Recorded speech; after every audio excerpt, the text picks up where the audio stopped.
the small Bible here. You know what I'm saying? I'm gonna look through the context here. Let's see which chapters I want to read.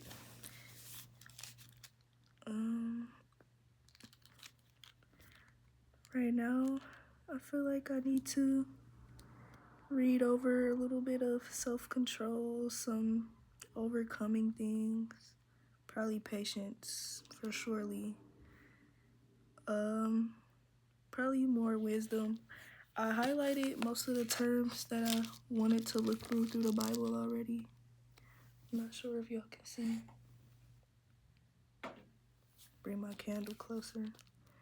But if you can see those highlighted words, then these are most of the things that I've looked through or want to look through in the Bible.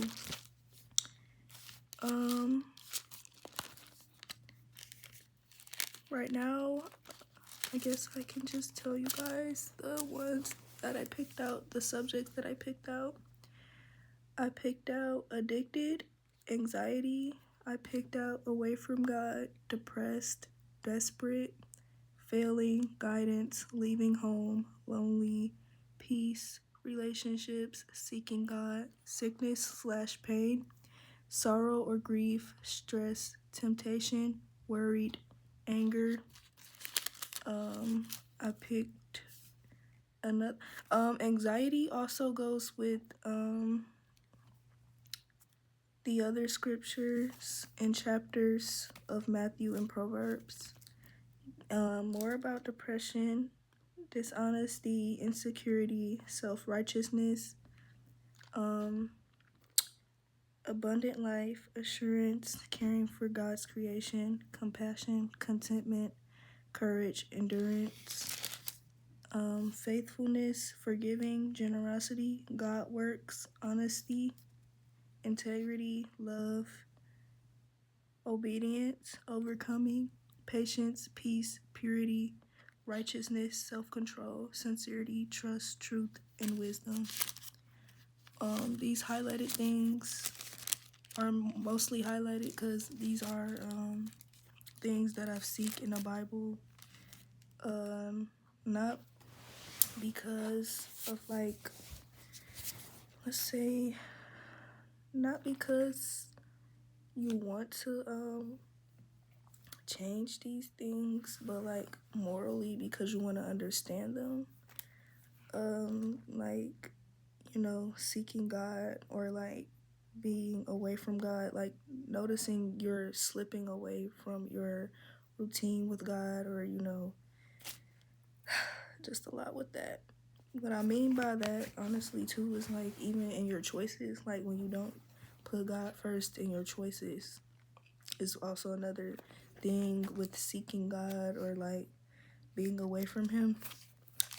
Only because a lot of people don't realize that it doesn't matter how much you call on God if you're not actually sincere or changing within yourself while you're seeking God. It's not going to work. It's only not going to work if you don't try. Right now, I might read over peace, patience, and definitely probably obedience, overcoming, and self-control. Because right now is a lot going on with, you know, thoughts about just being behind, like thoughts of just being like so, let's say, yeah, basically thoughts of being behind, not being able to catch up, just feeling overwhelmed with all the things that I feel has to be done. What I realized about life is that you don't have to rush everything. You don't have to, everything doesn't have to be finished all at once. I'm still learning that. I'm still practicing that patience within myself. That's something that I'm working on and changing. And seeking it through God is one of the first things that came to my mind throughout being patient with life, especially life. Because not just within yourself, but within other people, you can also seek patience, because if you're quick to anger or if you're not patient with people's, movements, or if you're not patient with processes, then learning to stick with your mind, learning to stick with the thoughts of being impatient will really drain you to the point where it'll make you feel like you have to live your life on a racetrack, and you really don't. What I learned about being patient is that sitting with those impulsive thoughts actually makes you, it actually does make you more of a patient person to problems, because when you go through problems, you feel like, oh, this has to be solved right now, and this, then, a third, when you need to actually sit and think through your problems so you can get a real resolution. What I learned also from the Bible alone is that most of these words came, like, even if I didn't know a word, it still came into context of understanding, because I'm reading the Bible sincerely. What I learned about reading the Bible sincerely is that it'll make you really understand that even if you don't know even half of the words that the Bible is speaking, if you put those things into action, you really understand more than you think. Because even in the Bible, it says a lot of things that are happening in the future. And what I mean by in the future is, like, it talks about things that you probably won't do or you probably will do. I would say the only advice that you can probably seek from the Bible alone is just clarity, because the Bible is not going to actually change your actions. It's going to change your thoughts. It's not going to change your actions. Your actions are solely what you do, not what the Bible do or what the Bible say. Your actions are what you do. A lot of people blame that. A lot of people who are Christian blame a lot of their actions on following God, when most of the time they're thinking their thoughts are on God.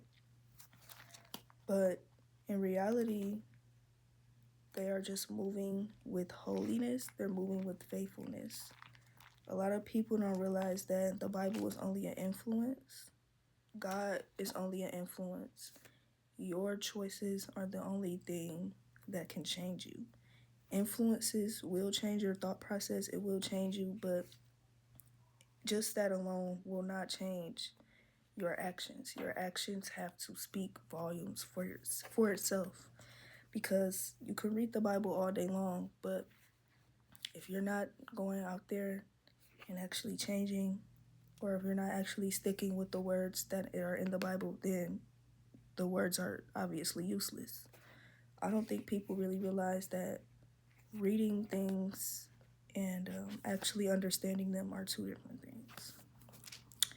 That's just another thing I wanted to share, only because I know that a lot of people wants to build their relationship with God closer, and the only way I can say that you can go closer to God is by trying to understand the words for real in the Bible, and not actually just reading them to interpret them, but reading them to understand them, so you can actually change your thoughts in Christ, and not change your thoughts by just being obsessed with God. Because a lot of people don't realize that God is only your influence. God made you a being for a reason, to be your own being. You can't revolve your life with someone else's existence without actually rooting yourself first. Because a lot of people don't realize that solely yourself, you can only be one individual. So you have to always make sure that being one individual matters more than just being obsessed with something or yearning for something, or actually learning, how to deal with things, because a lot of people don't realize that life will kick you down. But it's just about how you get up and how you walk away from those problems and actually fix them. That is the only way that you can determine a change in your life. The Bible will only guide you so much because these are just words written down, passed down through different, different levels. First of all, this is not the original Bible anyway. This is not the original Bible. So a lot of people that look through the New Testaments or that, people that read the new version of the Bible, you aren't really actually connected with God as deeply as you believe you are. Because God is a presence, is an energy. Words are energy, but they aren't soul energy. Words can only really go so deep. A lot of people don't really understand that actions are deeper than words. So all I will say is that the Bible will guide you only so far. It's just your actions and the plans that you do with your godly intervention will bring you closer to God. Not just reading the Bible, not just praying, not just, believing. Because you can be a believer, but if you're not, actually placing in your value, you won't get anything back. And I hope that helps.